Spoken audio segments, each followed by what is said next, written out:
Pensar sin certezas es un espacio que invita a la reflexión, a indagar, a preguntarse, a escuchar, a tener otra mirada. Dicen que los esquimales reconocen más de 30 tonos del color blanco. En Pensar sin certezas los invitamos a reconocer más grises y aprender a mirar más tonos blancos. Hoy en Pensar sin certezas, Camila Crescimbeni. Un placer. Gracias, Camila, por venir. Me interesó invitarte porque siendo muy joven, pero muy joven, ya te metiste en la política. Y yo tengo una concepción que alguna vez leí algún autor americano, Stuart Friedman se llama, que dice que tenemos 4 ámbitos, ¿no? El ámbito, nosotros como individuos, cuerpo y espíritu, los afectos y la familia, el trabajo y la comunidad. Y que hay que trabajar los 4 ámbitos. Y no mucha gente trabaja el ámbito de la comunidad, que puede ser el consorcio, la política o el club. Vamos a abarcar esos 2 temas probablemente en la charla. ¿Por qué te metiste en política? ¿Qué te dio? Y de hecho, viste, los estadounidenses tienen mucho de esa vida comunitaria, que le hacen un ejercicio muy fuerte, quizás más que estamos acostumbrados nosotros. Yo estoy como muy trabajado en la vida comunitaria, en la ONG, la fundación. Cierto. Nosotros, quizás en el momento, yo siento que los argentinos somos recontra solidarios, ahora viene mi historia, pero es verdad que somos quizás más esquivos los unos de los otros, como que estamos acostumbrados a defendernos de la sociedad, ¿no? Como que el otro es una amenaza, entonces es como que llego a la esquina y peleo a ver quién pasa por primero cruzo con alguien, tengo miedo de que me esté o que me vaya a afanar o estafar. Es como que hemos desarrollado una mirada como que desconfía del otro, ¿no? Como un otro que es parte de lo que yo también soy, de la comunidad, de la vida patriótica, sino el otro como amenaza, y creo que tiene que ver con la vida política argentina. Sí, aún te diría en un consorcio, en un country, en un club, siempre entendemos que el otro algo va a querer hacer que nos va a desfavorecer, ¿no? Hemos cultivado esa mirada y creo que nos socializamos en una sociedad que ya piensa eso. Entonces es difícil hasta darte cuenta de que lo haces. Y que a veces cuando viajás o te mirás de afuera o vivís afuera, ves como en perspectiva de decir, bueno, hay algo ahí medio no muy bueno, no muy funcional como sociedad, sí, que nos hace estar como muy alerta al que el otro me puede querer, entre comillas, bueno, no quiero decir una palabra, pero que el otro es una amenaza, que me quiere cagar, que es alguien, ¿no? Y eso creo que está asociado, entre muchas otras cosas, quizás a la historia de poca previsibilidad del argentino, que uno puede saltar por los aires todo el tiempo. Entonces está como constantemente invirtiendo mucha energía cotidiana propia en cómo defenderse, en vez de usar esa energía positiva como para impactar bien. ¿Y no hay algo también de esto de la concepción del funcionario público en vez del servidor público? Sí, definitivamente. En los términos sajones o americanos, ¿no? Definitivamente. Ahora está como cambiando la mirada de por qué existe el Estado o quiénes son aquellos que me representan y si efectivamente me representan o si son algo separado de mí, como para no ir a la parte más partidaria, sino a la parte de fondo, la mirada de cuál es la relación entre las personas y por qué nos dimos una forma de vivir y convivir que es así, y de una forma por qué decidimos en contrato social. Viene de la teoría política, ¿no? El hombre homo hominis lupus, el hombre lobo del hombre. O sea, si pensamos en una mirada jovesiana en que todos sueltos nos queremos matar porque nos queremos comer el uno al otro y yo quiero lo que vos tenés y vos lo que yo tengo y no hay forma de resolverlo. Exacto. Si no es con la ley, el orden y la organización del Estado, o si creemos que el ser humano es intrínsecamente bueno y que hay que organizar esa vida, la libertad, la propiedad, la familia, pero que en definitiva el origen antropológico es bueno o malo, ¿no?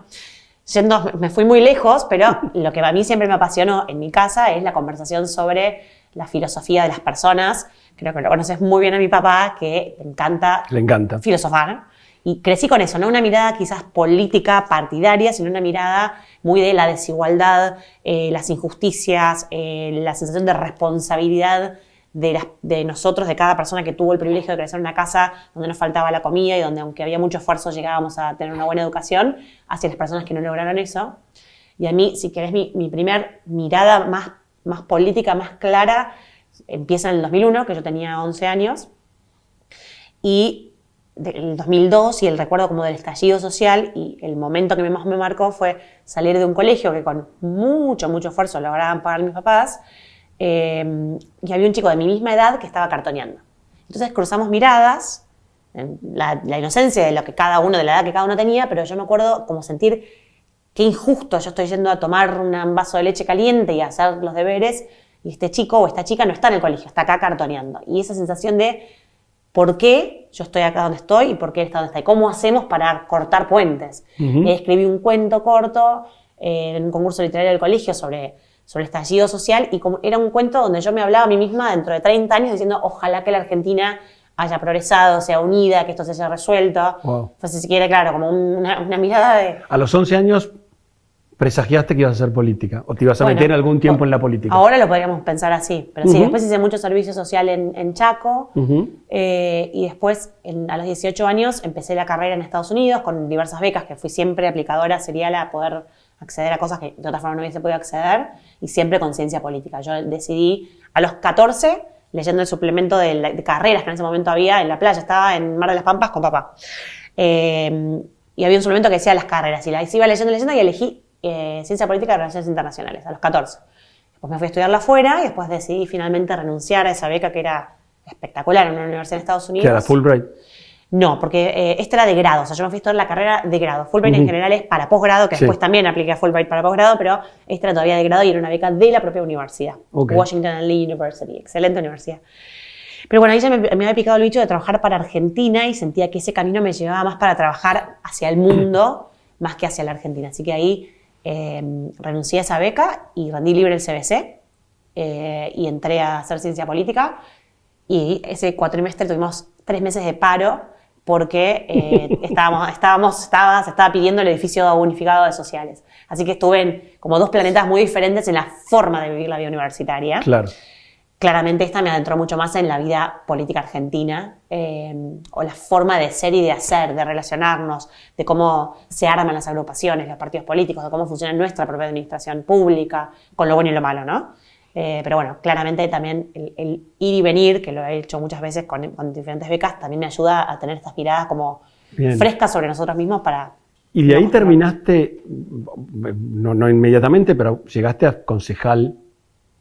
Sí. Y después diputada. Sí, sí, siempre, la carrera también la hice muy rápido, siempre fui muy nerd, desde siempre. La bandera de sale 5 y siempre me gustó mucho aprender. No lo llamemos nerd, llamémoslo aplicada. Bueno, no me molesta ser nerd. Pero es que no es nerd, no, es que no discutiría si es nerd eso. No sé qué es. No, es aplicado, es que te gusta estudiar, no sí. Eso no es ser nerd. Sí, ¿viste? es que me gusta mucho aprender y estudiar también como consecuencia de que me fascina aprender, pero sí. Empecé trabajando en el Ministerio de Educación de la Ciudad de Buenos Aires y ahí gana Mauricio Macri la presidencia. Y yo ahí había aplicado la beca Fulbright para estudiar la maestría afuera. Y me gané la beca Fulbright. Y Mauricio Macri ganó la presidencia, cosa que en ese momento nadie estaba tan convencido de que eso iba a suceder. Y ahí me convocaron para asumir como directora de políticas de juventud, hacer el diseño y la implementación de las políticas públicas orientadas específicamente a juventud en contextos vulnerables en el Ministerio de Desarrollo Social de Nación. Y ahí, primero dije, bueno, yo asumo este cargo, pero me voy en agosto a estudiar afuera, organizo los programas, que es lo que más me gusta, los planifico, los armamos, diseñamos cómo van a suceder, y después me voy. Y no me fui a ningún lado, porque una vez que me embarqué, y teníamos un equipo muy lindo y estábamos pensando en las casas del futuro, en espacios para jóvenes en barrios vulnerables que fueran de primera, que tuviesen introducción al trabajo y herramientas laborales y proyecto de vida para abordar la autoestima. Y bueno, dije, bueno, es el momento de estar... Y en otro momento iré a estudiar, pero si me voy a ir a estudiar para hacer lo que ahora me están proponiendo hacer, bueno, no voy a poder hacer. Y ahí después sí, fui presidenta de la Juventud de Pro, después fui concejal, me dio todo un poco muy rápido. Fue mucha responsabilidad muy junta, muy chica, tenía 25. Y después a los 29 sí, fui electa diputada en el 2019, hasta el 2023. Bien. Y asumí sí con 29 años también. Impresionante. Un gran honor, mucha responsabilidad, siendo muy chica, y así lo viví con mucha responsabilidad. Contame 2 proyectos claves que hayas impulsado desde el ser diputada. Bueno, el primero es la ley Yolanda, que es una ley que propuse y salió, que no es lo habitual. Siempre digo, no nos ilusionemos para los que están recién llegando, porque es difícil que un proyecto de la autoría de uno salga tan rápido, ¿no? Tiene que ver con el proyecto de uno y tiene que ver con el contexto definitivamente y con que haya espacio para plantear ese tema y que también puedas negociar con otros espacios que también lo puedan apoyar, ¿no? Pero la ley Yolanda es educación o formación en los objetivos de desarrollo sostenible, educación ambiental para los 3 poderes del Estado, para que quienes participan de las 3, tanto del Poder Judicial como el Ejecutivo como el Legislativo, puedan tener una capacitación sobre qué significa el cambio climático, qué significa reciclar, qué significa mitigar, qué puedo hacer yo desde mi lugar hoy donde estoy como servidor público para mejorar o para cambiar prácticas que siempre hice para poder contribuir a un planeta más sostenible. Buenísimo. Y ahí ese salió porque, bueno, en 2020 había un espacio escucha fuerte, veníamos de muchos años en 2019 empezó mucho el movimiento de jóvenes por la justicia climática y movimientos ambientalistas. En 2020 con la pandemia eso tuvo un espacio de escucha y había espacio también para trabajarlo.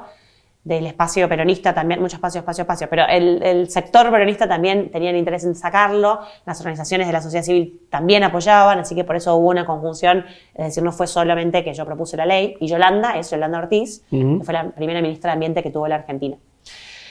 Y otro proyecto que bueno, este no lo impulsé, pero me tocó como encarnarlo y votarlo en un momento muy tremendo de mi vida, fue la ley de acompañamiento a la muerte perinatal. Gestacional y perinatal. Que yo tuve 3 embarazos en los 4 años que fui diputada. Primero tuve a Juana en la pandemia, después me quedé embarazada de mis gemelos, de Rufi y Silvestre. Y Rufi nació y Silvestre murió justo antes de nacer.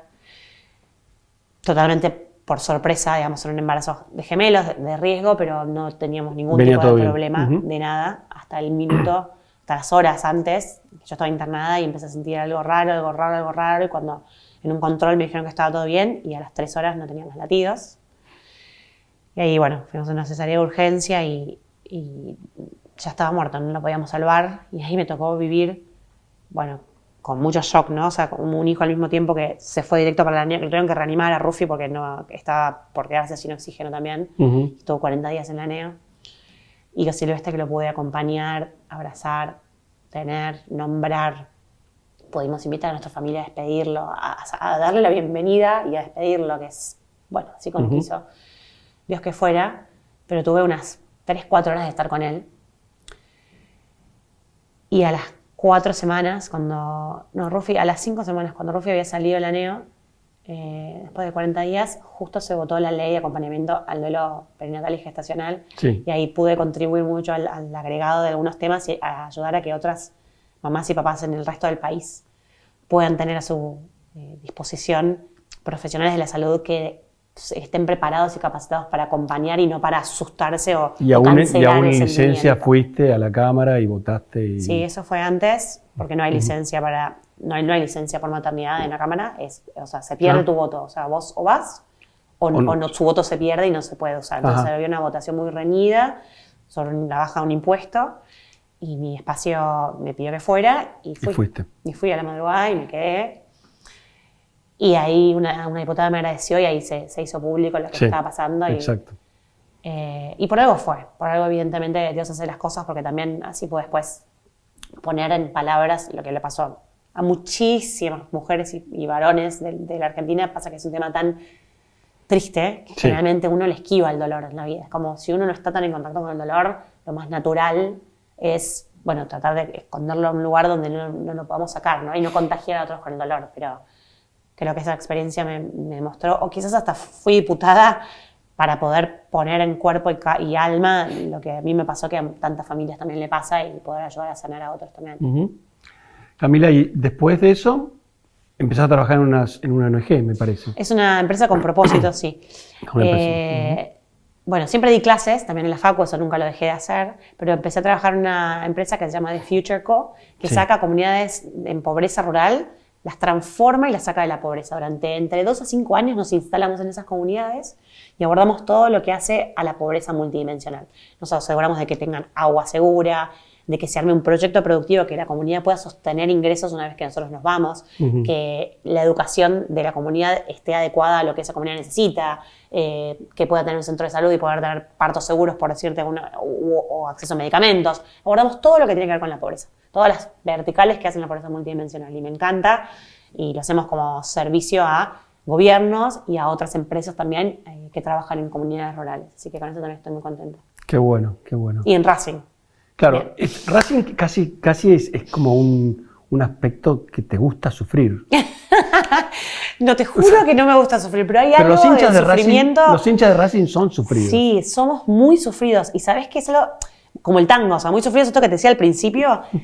De hecho, hubo una campaña consciente de comunicación en Racing hace unos 10 años que llamó Racing Positivo, que fue para transformar la mentalidad del hincha de Racing, para decir, bueno, hay tanta energía que todos siempre decimos, no, esto es muy Racing, y es cuando estás a punto de ganar y de repente perdés, o cuando pasan cosas muy terribles y muy sufridas. Bueno, y esa campaña trató de cambiar la energía colectiva que había entre los hinchas de Racing, de que todo era un sufrimiento, y yo te digo que algo empezó a cambiar, porque fue justo el 2014, vino Milito, o sea, hubo que cambiar esa energía de que todo es sufrir, para, bueno, también nos puede ir bien, también podemos... Y nos empezó a ir bastante mejor y ahora nos está yendo muy bien.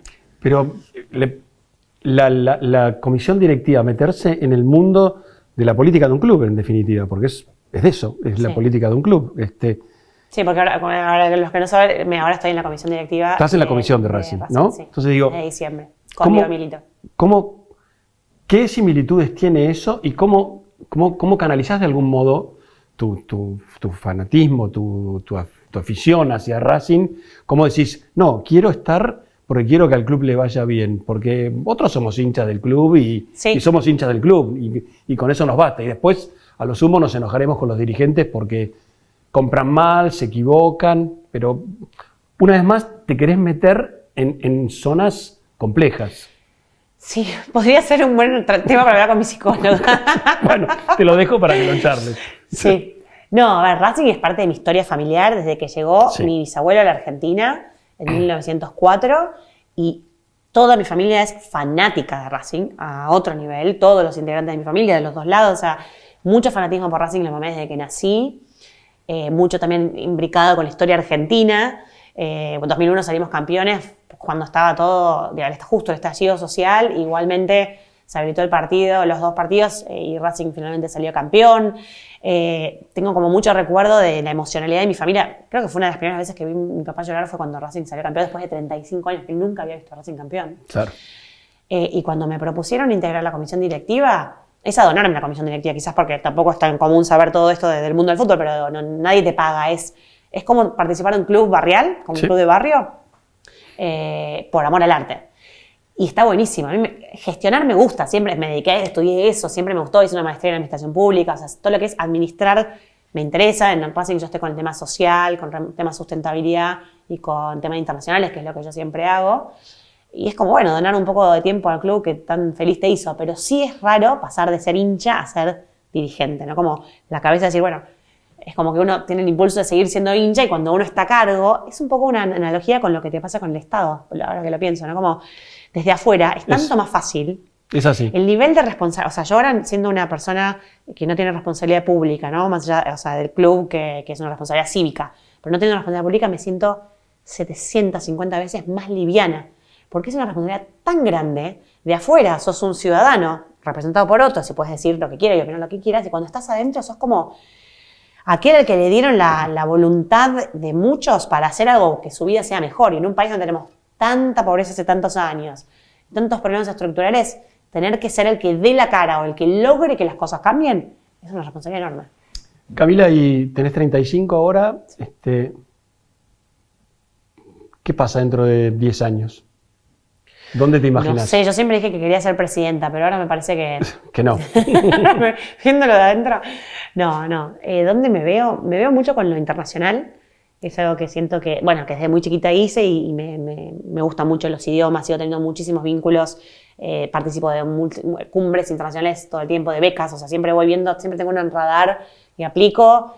Y la gente no sabe que hay tanto disponible para aplicar a financiamiento, para estudiar y para formarse. Es casi infinito, te diría. Yo, o sea, siempre tuve como mucha estrategia de ir viendo en qué momento vincularme con qué diferentes redes, y eso me permite seguir desarrollando perspectiva. No te olvides que yo también, como politóloga, todo lo que es teoría política, lo que decíamos al principio, además de dar clases, me sirve mucho como para ir banar e ir pensando en los fenómenos de Argentina. Me gusta mucho pensar en qué es lo que está pasando en el mundo. No de una mirada cipaya, todo lo contrario, una mirada como de perspectiva, de entender las tendencias, los temas, no aislarse, ¿no? Y pensar, bueno, ¿esto cuándo va a llegar? ¿Va a llegar? ¿No va a llegar? ¿Cómo se prepara el Estado, el municipio para afrontar la inteligencia artificial, que hace tanto que se hablaba en el mundo y que quizás acá todavía no habíamos llegado? Así que seguramente con algo internacional vinculado, público, privado, no lo sé, y con algo social, que es un poco mi vocación más interna, no sé. Lo último, no sé si mi audiencia es de gente joven, pero algunos debe haber. ¿Qué le dirías a alguien joven que tiene esta vocación por lo social, por la política pública, que tiene la vocación y dice, no me quiero meter en ese ambiente? ¿Qué mensaje le darías? Que hay que hacerlo. Si uno siente ese llamado, es un llamado. O sea, creo que es difícil que la política sea un trabajo, porque tiene muchas cosas muy duras. Así como en un momento yo recibí mucho apoyo cuando me pasó lo de mis hijos, en otros momentos, y creo que hoy en día cada vez más, hay como mucha guerra, mucho de roce, ¿no? Como es de tirarse dardos y uno Mucha tiene confrontación que estar, por la confrontación. cuidarse el alma, porque uno tiene que estar, ¿no? Siempre uno dice, bueno, lo mejor es ser auténtico, ¿no? Siendo político, pero si sos 100% auténtico y está tu alma ahí desplegado, también sufrís mucho, porque hay personas que no te conocen, que no saben si estudiaste, si no estudiaste, quién sos, qué haces. A veces que te critican justamente, y a veces que se dice cualquier cosa de uno y hay que ver si uno está dispuesto a entregar el alma a la causa. Y después hay que ver eso que digo, bueno, de manejar, porque tampoco ser un personaje y olvidarse de la persona y armar como una farsa para poder operar en un mundo hostil.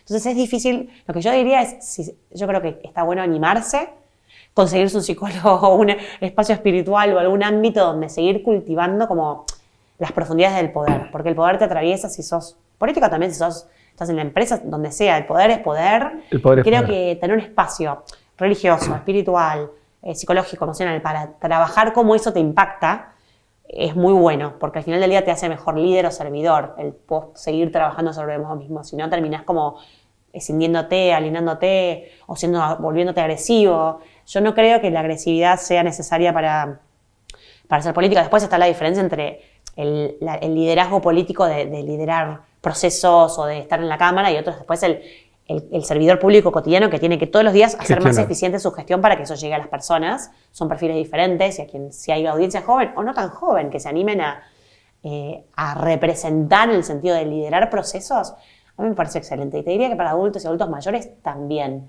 porque esa voz de la experiencia y de otras haber vivido otras batallas y haberlas pasado, creo que también sirve y un montón. Lo que disuadiría de hacer es de renunciar a Argentina, ¿no? Como decir, tanto lo escuché y tan mal nos hace, como Argentina ya fue, no va a salir adelante, no importa quién esté uno, esté otro, porque es el único país al que podemos llamar nuestra patria. Después podemos pasear, vivir, decidir cerciorarnos de otros países, pero eso que te conmueve cuando estás acá y cuando escuchas el himno, cuando ves, ¿no?, a la Argentina. ¿Por qué nos gusta tanto cuando escuchamos a Argentina ganar un partido de fútbol más allá del triunfalismo? Es como una sensación de que al final sí hay algo muy lindo entre todos juntos y que encontremos eso más en lo cotidiano y dejemos de defendernos tanto los unos de los otros y tratemos de sonreírnos cuando nos encontramos, no estar enojados todo el tiempo, te subís al colectivo, todos enojados. Esa energía, esa sí es la que hay que transformar y para eso hace falta mucha energía, gente joven, gente más grande también, pero energía de transformar y de ser un servidor, como decías vos, servidoras y servidores públicos y sobre todo argentinos de bien que estén dispuestos a encontrarse y no estar defendiéndose de los otros. Gracias, Jami. Bueno, ustedes, gracias a vos, Juan, por invitar.